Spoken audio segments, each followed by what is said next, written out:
Эрхэм үзэгч та бүхэндээ энэ өглөөний мэндийг хүргэе. Өглөөний хүн нэвтрүүлгийнхээ энэ удаагийн дугаарыг та бүхэндээ хүргэж байна. За манай өнөөдрийн дугаар бол одоо үндэсний цэцэрлэг төрөлнгөөс та бүхэнд хүрч байна.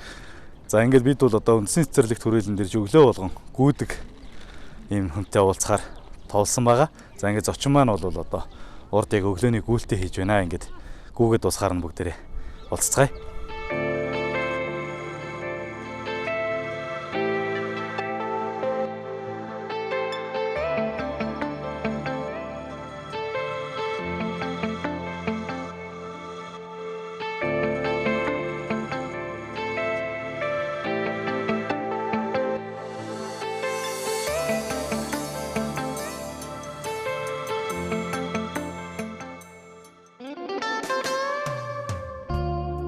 За ингээд зочин маань өглөөний гүйлт дасгалаа хийгээд дууссан байна. Өнөөдрийн нэвтрүүлгийн зочин бол Ардчилсан намын үндэсний бодлогын хорооны гишүүн, нийслэлийн иргэдийн төлөөлөгчдийн хурлын төлөөлөгч Цогтоогийн Одон Донголыг байна. Өглөөний мэнд хүргэе танд. Өглөөний мэнд. За баярлалаа. Өглөөний дасгал амжилттай болов уу? Дасгал амжилттай боллоо. Ер нь бол өглөө болгоно гүн энэ жилээс бол тогтмол гүйж байгаа. Тэ өвөл зунгуул гүйж байгаа. Энд бол үнэхээр гой нөхцөл бас Улаанбаатарт байхгүй юм орчин энэ манай энэ гид орчин байгаа учраас өглөө болгон энд гарч гүйж байгаа. Тэгээд энэ цэцэрлэгт хүрээлэн бас туузын гишүүнээр ажилтны хувьд бас энд ажиллаа бас хийгээд гүүнгээ ажиллаа хийгээд явж байгаа гэсэн үг. Тий. Туузын гишүүн гэснээс одоо энд ч одоо ерөнхийдөө энэ засаг захиргаа нь ямар хөө байдаг юм бэ? Энийхээ талаар нэг танилцуулчихгүй байвал. Засаг захиргаа нь бол эндээ ингээд нэг модон байшин байгаа шүү дээ. Хоёр давхар энэ дотроо байрладаг. Тэгээд туузын 7 гишүүнтэй. Тэгээд үйл ажиллагаа болдог. Энийг бол 2008 оноос эхэлж 10 оноос эхэлж байгуулж эхэлсэн. Тэгээд тухайн үед нь бол засгийн газраас бас маш их хөрөнгө оруулалт оруулж исэн. За тэрнээс хойш нийслэлийн иргэдийн хурлаас бас төсөв бас хөрөнгө оруулсан. Бас дээрэс нь гадаад дотоодын байгууллагууд болон одоо дотоодын аж ахуйн нэгжүүдийн тохиолдолтоор одоо өнөөдрийн цэцэрлэг төрөлн юм сайхан тохиолдолтой болчиход байгаа. Ер нь одоо бол ингээд өглөө болгон ирж гүйхэд хүмүүс нэлээ их байдаг болчихсон байна тийм. Энэ цэцэрлэг төрөлн маань ер нь өөрөө нэлээд том газар нутагтай ер нь хэдийн хэрийн га талбай эзэлдгийг тэгээд энийг ер нь цаашид яаж өргөжүүлж тохиолдох зорилготой байна танахны зүгээс. Ер нь бол Улаанбаатарт ийм иргэдийн одоо ая тогтолтой нөхцөлийг хангасан ийм бүх төрлийн одоо байгууламжтай ийм цэцэрлэг төрөлнүүд одоогор бол ганц байна.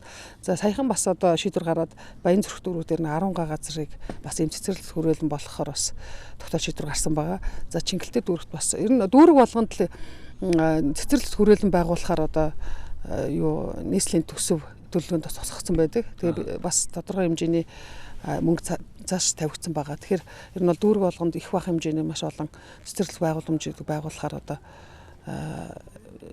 зорж байгаа. Таныг бас ингээд хараад байхад сошиал дээр нэлээд идэвхтэй байгаа харагддаг шүү дээ. Тий. Сошиал дээр мэдээж улс төрч хүү юм чинь одоо сошиал дээр ажиллахгүй болохгүй. Тэгээ би хамгийн сүүлийн үед нөгөө иргэдтэй нэг гэр өгөхөд сошиал дээр тавихад маш их хүн үзчихсэн. Тэгээд өөр бусад улс төрийн нөгөө шийдвэр мэдэр хурлаас гарсан юмнуудаа тавихаар хүмүүс нь их үздэг.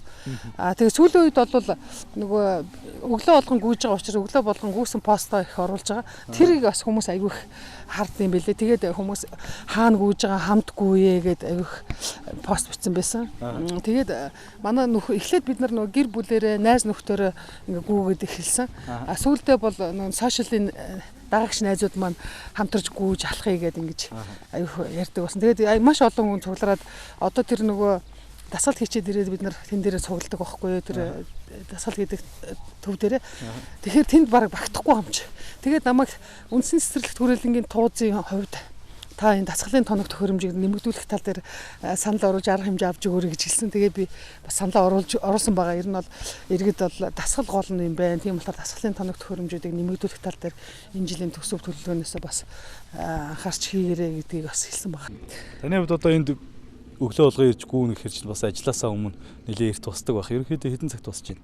Энэ одоо ер нь бол хүмүүс хилээд идэг ахмадууд хилдэг байсан шүү дээ. Нойр бахтаа болдог гэд. Тэр болсон үнэн юм шиг нь одоо ингээд нойр багсаад байгаа. Өглөө яг л орой 10 цагт унтсан бол өглөө бол 6 цагт бол найдвартай сэрж байгаа. Тэгээд сэрчээр чинь нөгөө зүгээр байж хаар гарч гүмэр санагдаад. Ер нь тэгээд гүүж ихснээс хойш гүүж алхаж эхлээд алхаж явсан л да сүлдэг гүдэг болсон. Тэгээ бодохоор ер нь бол хүмүүс ярьдэн шүү дээ тий. Хөвшөрч өгдөг, хөшиж өгдөг гэж. Тэр үг яг юутай үнэн үг вэ гэдгийг л биеэрээ мэдэрч ин л да. Тий. За таны хувьд ч одоо аав ээж бол одоо Ус аймгийн Дэс сумын гаралтай хүмүүс гэсэн. Өөрөө яг та хаана төрж өссөн юм бэ? Улаанбаатар төрсөн юм уу? Яг Ус нутагтаа төрсөн юм уу? Би Ус аймгийн Улаангой хотод төрсөн. Ээж аав бол Усын Дэсийн харьяатай. Одоо Ус аймгийн Улаангой хотод төрж өсөөд 10 жилийн сургуулаа бас тэнд төгсөөд тэгээд Монгол Улсын их сургуулийн хуулийн ангид ирж суралцаад тэгээд суралцж байгаа хугацаанд нөхөртөөгөө танилцаад тэгээд нөхөр яалтчгүй одоо барилдах шаардлагатай гэдэг шалтгаанаар Улаанбаатарт үлдсэн байгаа. Тий. Тэгээд тэр 90 оноос хойш одоо өнөөдөр хүртэл Улаанбаатарт амьдарч байна. Гэхдээ бас хотод амьдарч байна гэдгээрээ бас нутгаа орхиогүй. Жилд доотлол нь одоо 3 удаа очино. За заримдаа 5 удаа ч юм уу ингээд байнга очдог хүний тоонд байгаа. За Ус нутаг гэдэг бол одоо байгалийн үзэсгэлэн бүрдсэн сайхан газар тийм ээ. Монголын ард түмэн бүгдээрээ мэднэ одоо Усын цэнхэр хязгаар гэж одоо өргөмжилж ярьдаг. Тэгээд тэр нутаг усныхаа тухай сайхан дурсаач нутгийн сүрлэг уулс, өргөн гол, том нууруудын тухай тийм ээ. За ер нь бол хүн нас ахих тусмаа нутаг усаа их сандаг, нутаг усаа дурсдаг гэж үнэн юм билээ. Тэгээ одоо жил ирэх тусмаа явах, нутаг руугаа явах хүсэл айгүйх төрдөг болсон. Тэгээд сүүлийн үеэр нь тав яваад байгаа тийм учиртай бас. Тэгээ ажлын болон хувийн шалтгаанаар гэр бүлэрээ 100 болгоно одоо ус нутагтаа очдог. Ягаад гэхээр манай Ус аймаг маш гоё байгальтай, ялангуяа нуур ус ихтэй. Тийм болохоор тэнд бол аялал жуулчлал маш их хөгжиж байгаа. Тэр утгаараа бид нар бол нутагтаа очиж манай нутгийнх нь ярьдэн штэ жилд нэг ус нуурынхаа усанд орчход одоо нөгөө нэг арс марсны янз бүрийн харшаал тууралтай. Тэгээд янз бүрийн ханиад грэп бол тусдгүй гэж үздэг учраас бид нар ерөөсө нутагтаа очиж үр хүүхдүүдтэйгээ очиж нуурынхаа усанд ордог. Хүмүүс нутг руугаа их явдаг болсон. Ялангуяа ингээд зам тээвэр хөгжсөнс болж хүмүүс аяг очдог. Одоо бараг л хөдөөний замд төгжрөл үсэх гэдэг штэ. Тий.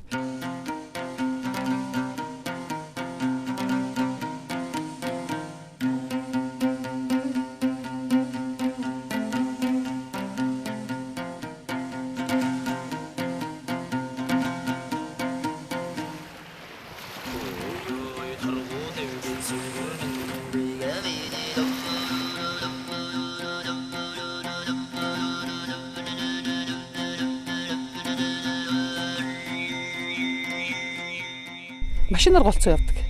Ер нь онгоцоор бол цөөхөн явдаг. Яг тэр зам сайн. Өмнө нь бол би одоо хүний эхнэр гэдэг утгаараа яг л одоо өр хөвгтөө хасардаг нөхөртөө одоо өдөрт хэдэн удаа хоолыг хийж өгдөг. За би одоо таны гэр бүлийн хүний талаар ерөөхдөө ярианыхаа нэлээд төгсгөл рүү асууя гэж бодсон. Та яриан дундаа бас 2-3 ч удаа дурдчихлаа. Цаашлаад хуваагаас ирсэн оюутнууд бүхийн сургуульд ирж байгаа оюутнуудыг хүртэл гэртээ байлгаж бид нэр сургадаг байсан. Нутаг явахдаа юугаар голдоо явж гин, газраар явж гин үү, агаараар нэсэд очиж гин үү? Ер нь ингээд нутаг явж байхад бас ингээд сайхан хүүхэд насны дурсамж аав ээжтэйгээ ингээд хамт байдаг байсан тэр үед их санаанд ордог уу? Машинаар голцоо явдаг.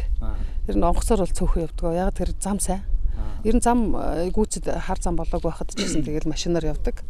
Тэгээ машинаар явахад нь хамгийн гол нь ганц нутагтаа явахаас гадна тэр зам зураа архангаа завхны нутгаар дайрч явдаг байхгүй өвөр хангаа архангаа завхны нутгаар.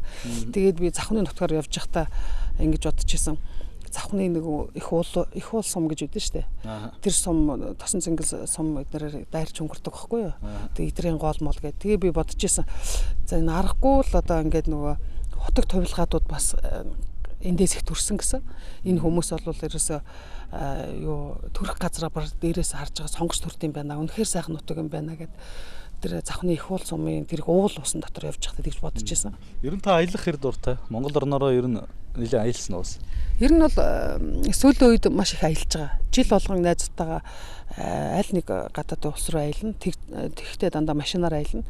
Тэгээд зам зураа байгаа аймаг Монголынхаа нутаг. Тэгж аялж байгаа учраас л Монгол улс ямар гоё, ямар сайхан нутагт төрсөн юм бэ гэдгээ илүү их мэдэрч байгаа. Тийм харьцуулж тийм. За ер нь одоо ингээд төр нийгмийн ажил хийж байгаа хүн бас нэлээд цаг зав багтай байдаг баг. Ерөнхийдөө чөлөө цагаа хэрхэн өнгөрүүлдэг та? Юу хийх дуртай? Ер нь бол яг улс төрд орсноос хойш үнэхээр цаг зав. Өмнө нь бол би одоо бүх хүний эхнэр гэдэг утгаараа яг л одоо өөр хөвгтөө хасардаг, нөхөртөө одоо өдөрт хэдэн удаа хоолыг хийж өгдөг, хувцсыг нугаадаг. Ер нь тэр ёс жайгийг сахитал дээр бол нөгөө нөхрөө сайхан барилдуулж амжилттай явуулахын тулд ёс жайгийг даах хэрэгтэй гэдгийг л маш сайн одоо дагж амьдрдаг байсан. Эхний 20 жил. За жинхэнэ одоо эхнэр хүнийхээ өөрийг сайн үүсгэсэн гэж хэлж болно. За сүүлийн үед бол хүүхдүүд том боллоо. Нөхөр бас нэг барилдаж уралдах нь бол гайгүй болсон, багассан. Тийм болохоор сүүлийн үед өөрийнхөө нөгөө сонирхлоор өөрийнхөө карьер их хөөж байгаа. За тэгээд яг хуульч хүнийхээ хувьд, өмгөөлөгч хүнийхээ хувьд ер нь бол хүний төлөө яваад одоо 10 хэдэн жил ажилласан болохоор ер нь хүний эрх ашиг хамгаалах тийм ээ. Энэ хууль эрх зүйн нөхцөл одоо энэ төрийн үйлчилгээг бас биеэрээ амслаа шүү дээ. Тэгээ ингээ явж байхад үнэхээр манай төрийн үйлчлэгээ ямар их хүнд сурталтай, манай хууль ямар их иргэдтэй одоо хүндрэл очруулсан, хүнд суртал учруулсан юм байд юм бэ? Яагаад ингэж юм хийх гэж байгаа хүнийг төр засгийн дэмждэггүй юм бэ гэдэг ийм өөрөө бизнес хийгээд эхлэхэд аюу их мэдрэгчээсэн. За бусад хүмүүсийн одоо гомдол саналыг өмгөөлж явж байхдаа бас их мэдэрсэн. Тэгээд ингэ явж байгаад нэг мэдхэн одоо ус төрөлд орцсон. Хүмүүс тусал хуулийн талаас нь одоо туслаад ингээд зөвлөд яваад өгөөч гэж анх одоо дагуулж явж исэн. Тэгээд сүүлдээ өөрөө хальтраад орцсон. Яалтчгүй бас одоо би энийг хийхгүй бол өөр хэн хийдин гэсэн ийм бас бодол төрсөн. Тэгээ сүүлийн үед ус төрөөр явсан. Ус төрөөр явхад бол ялангуяа эмэгтэй хүнд бол ар гэр бол аюу хаягдт юм билээ. За би одоо таны гэр бүлийн хүний талаар ерөөхдөө ярианыхаа нэлээд төгсгөл рүү асууя гэж бодсон. Та яриан дондаа бас 2-3 ч удаа дурдчихлаа тийм ээ. Таны гэр бүлийн хүн бол одоо Увс аймгийн Дэс сумын харьяат улсын зам бомбаяр гэж одоо хангар сайхан ир байдгийг Монголын ард түмэн бүгдээрээ танина. Тэгээ одоо энэ их ард түмний хайр хүндлэлийг хүлээсэн одоо бүх хүн дэргэд чинь байх ямар байдгийг бүх хүний гэргий байна гэдгийг одоо их үүрэг хариуцлагатай байдаг байх тийм ээ. Гэхдээ тэгэлгүй яг одоо ер нь бол эмэгтэй хүний хамгийн гол юм бол хань ижил байт юм байна. Хань ижил сайтай хүн бол тэгээд амьдралд бол их тэгч сайхан зохгүй сайхан амьдарч болд юм байна гэдгийг л харлаа л да. Тэгээ би залуучуудад бас хэлтий. Та нар ер нь нөхрөө сонгохдоо ер нь бол удам мөхсагийн нэгдүгээр харах хэрэгтэй. Зан характерыг харах хэрэгтэй. Ер нь бол тэр бол амьдралын хамгийн гол асуудал байт юм байна гэж захитیں۔ Тэгээ манай нөхрийн хувьд бол маш сайн удам судартай. Ер нь бол аюу их мундаг олуулаа ах дүүсэг ер нь хитэн үе удмаа сайн мэддэг нэгнийхээ төлөө бол ингээд сайн юмд ч муу юмд ингээд зүтгэдэг ийм хүмүүс байсан. За тэгээд тэр утгаараа ч юм уу би ч бас өөрөө яг дагаад тийм болсон. Тэгээд ер нь бол ах дүү гэхээсээ илүү нутаг ус тэгээд ялангуяа нутгасаа ирж байгаа залуу бөхчүүд тэгээд дээрээс нь бүр цаашлаа туугаас ирсэн оюутнууд бүхийн сургуульд ирж байгаа оюутнуудыг хүртэл гэртээ байлгаж бид нэр сургадаг байсан. Тэгээд сүүлдээ хүмүүс ер нь нутаг руугаа хайрах онгоцны зардал, унааны зардлаа ч юм уу тийм ээ биднээс одоо асуудаг болцсон байсан. Сүүлдээ бүр орон сууц барьсан чинь ерөөсө танаа орон сууцнд амьдрмаар байна гэл хүмүүс тэгээд гих мэтчлэн маш олон нутг орныхаа хүмүүс ингээд тусалж ингээд амьдрдаг л да. Тэгээд тэр бол манай нөхрийн өөрийнх нь бол үнэхээр тийм сайн тал нь тэгээд хүний төлөө явдаг. Тэр утгаараа одоо миний төлөө ч гэсэн маш сайн явж байгаа. Одоо нөхрөө ярихгүй байхын арга байхгүй. Одоо хүмүүс манай найз нөхөж мэдж байгаа, ах トゥ ч мэдж байгаа намайг одоо ямар их сайхан одоо ханижилтэй тэр хүнийхээ нүмер нүүлгээр ямар сайхан амьдарч байгааг тийм ээ. Өнөөдөр миний энэ амжилт ч гэсэн бүгд манай нөхрийнх.